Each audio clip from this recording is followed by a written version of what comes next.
Bonjour à tous et bienvenue dans cette troisième vidéo consacrée au troisième principe de la technique Pilates que j'enseigne. Donc, ce troisième principe vient d'un ostéopathe français qui s'appelle Frédéric Brigaud, avec qui j'ai suivi une formation. Ça s'appelle l'empilement articulaire dynamique. Donc, cet empilement articulaire dynamique permettra de prolonger en fait cet auto-grandissement qui est cher à la méthode de Gasquet ainsi qu'au Pilates.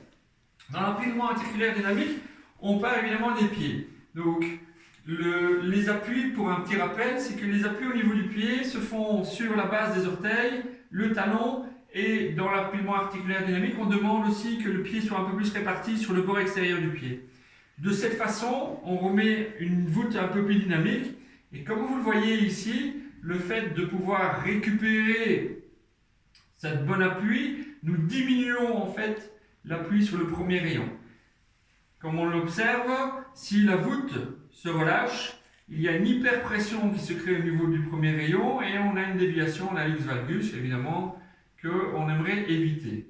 Donc, on recorrige.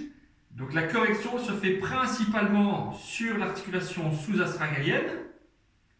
Correction, donc le poids sur la base des orteils, le bord extérieur. Sous-astragalienne corrigée.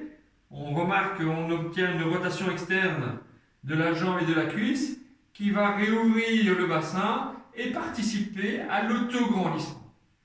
C'est pourquoi j'aimerais, lorsque l'on fait notre échauffement et dans les positions de squat, puisqu'on fait aussi un peu de squat dans notre méthode, de pouvoir adapter et essayer de au mieux positionner son pied pour un meilleur autograndissement. Je vous remercie de votre attention.